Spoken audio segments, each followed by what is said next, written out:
وہ منسوب کر رہے ہیں کہ تقیے کے طور پر مان گئے کہ ٹھیک ہے میں رشتہ دے دیتا ہوں، ویسے نہیں مانے۔ نکاح جو سنت ہے، جو شریعت میں ہے، وہ ظاہر میں بھی ہوتا ہے، باطن میں بھی ہوتا ہے، اور ظاہر اور ہو باطن اور ہو۔ یہ 15ویں صدی کی آج کی کسی غیرت مند باپ کو بھی منظور نہیں۔ تو یہ جو کچھ فروع کافی میں ہے، یہ تو ہمارا موقف ہی نہیں۔ تم اس لحاظ سے یہ تمہیں شوق تھا کہ یہ بتاؤ انہوں نے کیا لکھا ہے، ہم نے تجھے وہ بتایا جو داتا صاحب نے لکھا اور امام بخاری نے لکھا ہے۔ چونکہ ان کے اس جملوں کے اندر یہ بے حیائی تھی اور ہمیں منظور نہیں تھا کہ ہم ان کا نام لیں اور یہ بات لکھیں، اور آج تمہارے مجبور کرنے پر بتایا۔ اور میں کہتا ہوں، لاکھ بار کہتا ہوں، یہ کلینی نے جھوٹ بولا کہ صرف ظاہراً تھا باطناً نہیں تھا، یا غصب نہ ہو کہ غصب کر لی گئی وہ فرج، غصب کر لی گئی، یہ جھوٹ ہے۔ وہ شیر خدا اور ان کی بچی کے معاملے میں غصب کے لفظ بولے جائیں، ہرگز ایسا نہیں۔ لہذا تم نے کلینی یا خمینی سے کوئی لینا ہے تو اور ذریعے سے لو۔ یہ مسئلہ اس کے اندر اس کے مدعی اہل سنت ہیں، روافض نہیں ہیں۔ روافض جس چیز کے مدعی ہیں، بعض روافض، سارے تو ہیں ہی نہیں، ابھی شیخ مفید وغیرہ کا میں نے ذکر کیا، وہ تو ویسے ہی منکر ہیں، جو مانتے ہیں وہ اس طرح کا غلط مانتے ہیں جو پورا وہ لفظوں میں پورا بیان بھی نہیں ہو سکتا کہ وہ کیا مانتے ہیں۔ اور ہم نے جس کا تذکرہ کیا وہ ہے اہل بیت کی شان کے پیش نظر، وہ ہے ادب اور وہ ہے احترام، اور اس کے مطابق یہ وجہ تھی کہ ہم نے تمہارا حوالہ تمہارے باپ کا صفحہ پورا تمہیں دکھایا، لیکن درمیان سے یہ جو فراڈ تھا اس کی طرف سے، کہ اپنی طرف سے اس لیے یہ آسانی بنائی ہوئی تھی کہ اگر میں موقف ان کا بیان کر کے روافض کا آگے اس پر زندگی بسر کروں گا تو آسان ہے، اور اگر اہل سنت کا بیان کر کے کروں گا تو پھر مشکل ہے۔ لیکن دروغ گوڑ حافظہ نیس اگلی کتاب میں خود ہی کہہ دیا کہ یہ موقف اہل سنت کا ہے، اگرچہ کہتے یہ نام کے سنی ہیں اور نام کے حنفی ہیں، تو موقف اہل سنت کا ہے، موقف احناف کا ہے، اور رد اس کو کر رہا ہے فتنہ حویلیاں۔ کیوں رد کیا؟ یہ جنگ ہے اصل۔ اس نے ادب اہل بیت اور محبت اہل بیت کا ایک معیار خود گھڑا کہ جس کے پیش نظر یہ تھا کہ سیدہ کی کسی حالت میں بھی غیر سید سے اگر شادی ہو تو وہ حرام ہے، ادب کے پیش نظر۔ آج وہی غیر شرعی ادب جس میں گرا عبد القادر شاہ، عرفان شاہ، ریاض شاہ، اور پھر آج اس غیر شرعی ادب پر مرکزی اہل سنت بریلی شریف پر بھی ناسبیوں جیسے جملے بولے جا رہے ہیں کہ جب وہاں سے بھی پکڑ ہوئی تو یہ بانی ہے فتنے کا کہ محبت اہل بیت رضی اللہ تعالی عنہم کا وہ سائز، وہ پیٹرن جو قرآن سے ٹکراتا ہے، سنت سے ٹکراتا ہے، روافض کی حمایت کرتا ہے، سنیوں کو ناسبی بناتا ہے، اس نے وہ گھڑ کے بنایا ایک معیار محبت کا، اور آج اس کا نتیجہ سامنے آ رہا ہے۔ اور اس بیس پر اس نے اوپر جا کر پھر حملہ کیا، اور یہ نہیں دیکھا کہ اصول کی کتابوں میں ہے، ہزاریں حوالے ہیں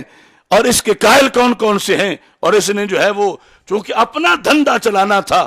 جو اس نے انجینئرڈ